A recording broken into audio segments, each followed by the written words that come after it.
તો આવો જાણીએ જીવંતિકા માના વ્રતની વાર્તા। પ્રાચીન કાળમાં શીલભદ્રા નગરીમાં સુશીલ કુમાર નામે એક રાજા રાજ કરતો હતો। તેની રાણીનું નામ સુલક્ષણા હતું। રાજા રાણી ઘણા દાની અને ધર્મિષ્ઠ હતા। તેમને બધી વાતનું સુખ પણ એક જ વાતનું દુઃખ હતું, તેમને શેર માટીની ખોટ હતી। રાજા રાણીને એક પણ સંતાન હતું નહીં, તેથી રાણીબા તો ચિંતામાં ને ચિંતામાં સુકાતા જતા। એમને મન સંસારના બધા સુખ ઝેર જેવા થઈ ગયા હતા। એક દિવસની વાત છે, રાણી સુલક્ષણા મહેલના ઝરૂખામાં બેઠી બેઠી બહાર ચોગનમાં રમતા બાળકોને એકી ટસે નિહાળી રહી હતી। એટલામાં એની પ્રિય દાસી ત્યાં આવી ચડી। આ દાસી સુયાણીનું પણ કામ કરતી હતી, એટલે ગામમાં કોઈને સુવાવડ આવે તો સૌ તેને બોલાવતા। એ રાણીનો મનોભાવ તરત સમજી ગઈ। તેણે રાણીને કહ્યું, રાણીજી, તમે આટલી બધી ચિંતા શા માટે કરો છો? ખોટું ન લગાડો તો એક વાત કહેવા માંગુ છું, જેથી તમારું વાંજિયા મેણું હંમેશા માટે દૂર થઈ જશે। રાણી બોલી, જલ્દી બતાવો મને। દાસીએ ધીમેથી રાણીને કહ્યું, રાણીજી, ગામમાં એક બ્રાહ્મણીને 3જો મહિનો જાય છે। તમે આજથી જ વાત ફેલાવી દો કે તમે સગર્ભા છો અને મા બનવાના છો। બસ ત્યારબાદ બધું જ કામ હું સંભાળી લઈશ। પૂરે દિવસે બ્રાહ્મણી જે બાળકને જન્મ આપશે એ હું તમને લાવીને સોંપી દઈશ। દાસીની વાત સાંભળી રાણીએ પ્રથમ ખચવાટ અનુભવ્યો, પણ દાસીએ તેમને કહ્યું, તમે બીસો નહીં, કોઈને કાનો કાન ખબર નહીં પડે। બાળક મળવાની લાલસાએ રાણી સુલક્ષણા આવું કૃકૃત્ય કરવા તૈયાર થઈ ગઈ અને પોતે ગર્ભવતી છે એ વાત ફેલાવા માંડી। જોત જોતામાં 6 મહિના વીતી ગયા। એક દિવસે રાત્રે બ્રાહ્મણીને પ્રસૂતિની પીડા ઉપડતા દાસીને બોલાવવામાં આવી। મધરાત બાદ બ્રાહ્મણીએ એક સુંદર અને તેજસ્વી પુત્રનો જન્મ આપ્યો। દાસી બધાની રજા લઈને રવાના થઈ। થોડીક વારમાં તો ઘરના બધા ઘસઘસાટ સૂઈ ગયા। દાસી ઘરની પાછલી બારીથી ચોર પગે બ્રાહ્મણીના ઓરડામાં આવી અને બાળકને ઉઠાવીને ઘરની બહાર નીકળી ગઈ। એ સીધી રાણી પાસે પહોંચી અને જઈને બાળક સોંપી દીધું। રાણી તો ખુશ થઈ ગઈ। ત્યારબાદ તરત જ મહેલમાં સમાચાર ફેલાવી દેવામાં આવ્યા કે રાણીએ એક સુંદર પુત્રને જન્મ આપ્યો છે। આખા નગરમાં આનંદ છવાઈ ગયો। ઘેર ઘેર દીપમાલા પ્રટકી આખું નગર ઉત્સાહ ઉજવી રહ્યું છે। ત્યારે બાળકની સાચી માં બ્રાહ્મણી વિલાપ કરે છે। પુત્ર ગુમ થવાથી તડવડે છે, રડે છે। ત્યારબાદ બ્રાહ્મણીએ જીવંતિકા માનું વ્રત શરૂ કર્યું। તેથી માં જીવંતિકા બ્રાહ્મણીનો જે પુત્ર મહેલમાં રાજકુમાર થઈને ઉછરી રહ્યો હતો એની રક્ષા કરવા માંડ્યા। રાણીએ એનું નામ શીલસેન પાડ્યું હતું। પછી શીલસેન મોટો થવા લાગ્યો। એ યુવાન થયો ત્યારે રાજા સુશીલ કુમાર અને પેલી બ્રાહ્મણીનો પતિ મરણ પામ્યા અને શીલસેન રાજગાદીએ બેઠો। તે ઘણો દયાળુ અને ધર્મિષ્ઠ હતો। પ્રજા તેની કુશળતાથી ઘણી ખુશ થઈ। થોડો સમય પછી એ પિતાજીનું શ્રાદ્ધ કરવા માટે ગયાજી જવા નીકળ્યો। રસ્તામાં એક વાણિયાના ઘરે એણે ઉતારો રાખ્યો। આ વાણિયાને 6 બાળકો થયા અને વારાફરતી 6ઠા દિવસે મરણ પામ્યા। આજે વાણિયાના ઘરે 7મા પુત્રની છઠ્ઠી હતી। ઘરના બધા ઊંઘી ગયા હતા ત્યારે માં જીવંતિકા શીલસેનનું રક્ષણ કરતા બારણા પાસે ઊભા હતા।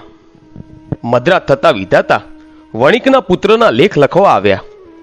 એટલે જીવંતિકા માએ આડું ત્રિશુલ ધર્યું અને કહ્યું, દેવી વિધાતા, તમે અહીં કેમ આવ્યા? વિધાતા બોલ્યા કે વાણિયાના દીકરાની આજે છઠ્ઠી છે એટલે એના લેખ લખવા આવી છું। માં જીવંતિકાએ વિધાતાને પૂછ્યું, બહેન, લેખમાં શું લખશો? ત્યારે વિધાતાએ જવાબ આપ્યો, એના ભાગ્યમાં તે લખીશ કે આ બાળક કાલે સવારે મરણ પામશે। આ સાંભળી માં જીવંતિકાએ કહ્યું, ના ના વિધાત્રી, એવું તમારાથી ન લખાય। જ્યાં મારા પગલા પડે ત્યાં તમે આવું અમંગળ કદાપી ન લખી શકો। માટે આ બાળકનું આયુષ્ય 100 વર્ષનું લખજો। છેવટે વિધાતાએ માં જીવંતિકાની આજ્ઞા માથે ચડાવી દીર્ઘાયુષ્ય લખી ચાલતા થયા। બીજે દિવસે વાણિયાએ પોતાના બાળકને જીવતો જોયો તો એ ગદગદ થઈ ગયો। એને ખાતરી થઈ ગઈ કે આ બધું જ આ મુસાફરના મંગળ પગલાને પ્રતાપે જ થયું છે। શીલસેન બીજે દિવસે જવા તૈયાર થયો ત્યારે વાણિયાએ ખૂબ જ આગ્રહ કરીને ફરીવાર આવવા કહ્યું। શીલસેને હા પાડી ત્યાંથી નીકળી ગયો। ઘણા દિવસે તે ગયાજી પહોંચ્યો। પોતાના પિતાની શ્રાદ્ધ ક્રિયા પૂરી કરી નદીમાં પિંડદાન કરી અને પોતાના ગામ આવવા ચાલી નીકળ્યો। ફરતો ફરતો શીલસેન બરાબર 1 વર્ષે પેલા વાણિયાના ઘરે આવ્યો અને રાતવાસો રહ્યો. એ દિવસે વાણિયાને ત્યાં ફરી એક બાળકનો જન્મ થયે 6 દિવસ થયા હતા. રાત પડતા જ વિધાતા છઠ્ઠીના લેખ લખવા આવ્યા તો માં જીવંતિકાએ તેમને રોકીને 100 વર્ષનું આયુષ્ય લખવાનું કહ્યું. વિધાતાએ આજ્ઞા માથે રાખીને લેખ લખીને પાછા ફરતી વખતે જીવંતિકા માને પૂછ્યું, માં તમે આ રાજકુમારનું રક્ષણ શા માટે કરો છો? આ ક્ષણે જ શીલસેનની આંખો ખુલી ગઈ. તેને કોઈક વાત કરી રહ્યું હોય એવું લાગ્યું. તે ચૂપચાપ પથારીમાં પડ્યો આ વાત સાંભળવા લાગ્યો. માં જીવંતિકાએ કહ્યું કે દેવી વિધાતા, આ રાજકુમારની માતા વર્ષોથી શુક્રવારે મારું વ્રત કરે છે. તે દિવસે પીળા વસ્ત્રો પહેરતી નથી, પીળા અલંકારો પણ ધારણ કરતી નથી, ચોખાના પાણીને ઓળંગતી નથી અને પીળા મંડપ નીચે સૂતી નથી. આથી મારે આ રાજકુમારની રક્ષા કરવી પડે છે. એ જ્યાં જાય ત્યાં મારે જવું પડે છે. તેને લીધે હું આજે વાણિયાના ઘરે છું. જ્યાં સુધી વાણિયાના ઘરે મારો વાસ હોય ત્યાં સુધી હું એના બાળકનું અહિત સી રીતે થવા દઉં? ભલે કહી વિધાતા જતા રહ્યા. આ સાંભળી શીલસેન વિચારમાં પડી ગયો કે એની માતા કોઈ વ્રત કરતી હોય એવું એને યાદ ન હતું. છતાં એણે માતાને પૂછીને ખાતરી કરવાનું નક્કી કર્યું. સવાર થતાં વાણિયાએ જોયું તો એનો બીજો બાળક પણ જીવતો જણાયો. એને લાગ્યું કે નક્કી આ શીલસેન કોઈ મહાન માણસ છે. બીજે દિવસે શીલસેને રજા માગી ત્યારે વાણિયાએ એમને આનંદથી રજા આપી. ઘણા જ દિવસે શીલસેન પોતાના રાજ્યમાં પહોંચ્યો. મહેલે જઈને માને પૂછ્યું, માં તમે કયું વ્રત કરો છો? રાણી સુલક્ષણા બોલી, બેટા હું કોઈ વ્રત કરતી નથી. આથી શીલસેનને શંકા પડી કે આ મારી સગી માં નથી. પોતાની માને શોધી કાઢવા માટે એણે શ્રાવણ માસના પ્રથમ શુક્રવારે આખી નગરીને જમાડવાનું આમંત્રણ આપ્યું. સાથે સખ્ત સૂચના આપી કે દરેકે પીળા વસ્ત્ર પહેરવા.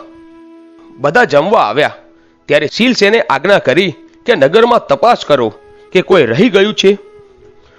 થોડીક વાર પછી અનુચરે આવીને કહ્યું કે એક બ્રાહ્મણી પીળા વસ્ત્ર પહેરીને આવવાની ના પાડે છે. આજે એને પીળા વસ્ત્ર નહીં પહેરવાનું વ્રત છે. આ સાંભળી રાજકુમાર ગદગદ થઈ ગયો. એણે તરત જ બ્રાહ્મણી માટે લાલ વસ્ત્ર મોકલાવ્યા. એ પહેરીને બ્રાહ્મણી આવી. શીલસેન સામે આવતા જ એના તાવણમાંથી દૂધની ધાર છૂટી અને શીલસેનના મોંમાં પડી. આ જોતા જ નગરજનો અચરજમાં પડી ગયા અને એકી અવાજે બોલી ઉઠ્યા, આ જ રાજકુમાર શીલસેનની માતા છે. ત્યારબાદ શીલસેને રાણી સુલક્ષણાને બધી વાત પૂછી. રાણીએ રડતા રડતા બધી વાત જણાવી દીધી. શીલસેન પોતાની સગી જનેતાને ભેટી પડ્યો અને એને પોતાની સાથે મહેલમાં રાખી. એ દિવસથી આખા ગામની સ્ત્રીઓએ પોતાના વાલ સોયા બાળકોની રક્ષા માટે માં જીવંતિકાનું વ્રત શરૂ કર્યું. પછી તો શીલસેને વર્ષો સુધી સુખપૂર્વક રાજ કર્યું. હે માં જીવંતિકા માં, તમે જેમ બ્રાહ્મણીના બાળકનું રક્ષણ કર્યું એમ વ્રત કરનાર સૌના બાળકનું રક્ષણ કરજો અને સુખ સંપત્તિ આપજો. તો મિત્રો, આવી જ વ્રત કથાઓ જાણવા માટે આજે જ અમારી આ ચેનલ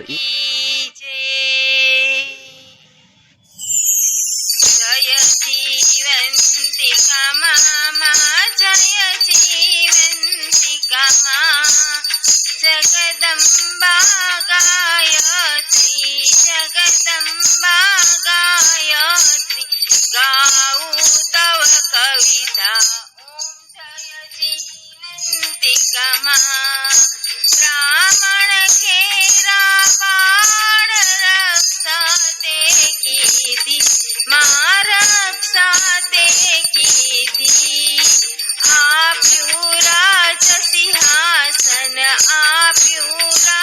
સિંહાસન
जगदम्बा गायत्री गाऊ तव कविता ॐ जय जीवन्तिका ॐ जय जीवन्तिका ॐ जय जीवन्तिका बोलिए जीवंतिका मात કી જય।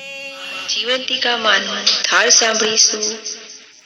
આવો જમવા માત જીવંતિકા આવો જમવા માત, આવો જમવા માત જીવંતિકા આવો જમવા માત। ભોજનની થઈ વેળા પાડું તમને સાદ, આવો જમવા માત જીવંતિકા આવો જમવા માત। રૂમઝુમ પગલે આવો મારું મંદિર શોભાવો, રીતિ સિદ્ધિ યશ દાતા શુભ છે તારી યાદ। આવો જમવા માત જીવંતિકા આવો જમવા માત। ભોજન પીરસ્યા ભાવે માતા ભોજન પીરસ્યા આજ, ભાવ તમારો જાણો સાચો છે એ સ્વાદ। આવો જમવા માત જીવંતિકા આવો જમવા માત। જમજો ધીરે ધીરે જનની જમજો ધીમે માત, શ્રદ્ધાથી લાવી છું પ્રેમ ભક્તિનો થાળ। આવો જમવા માત જીવંતિકા આવો જમવા માત। બન ઉભરાય સુખતી માતા દિલમાં મોટી આશ, કૃપા અમારી પામી મટશે જગના તાપ। આવો જમવા માત જીવંતિકા આવો જમવા માત। તૃપ્ત થઈ ઓ માતા સુણજો નની વાત, આશીષ આપો મને રાખો સૌની લાજ। આવો જમવા માત જીવંતિકા આવો જમવા માત, આવો જમવા માત જીવંતિકા આવો જમવા માત। બોલો જીવંતિકા માનો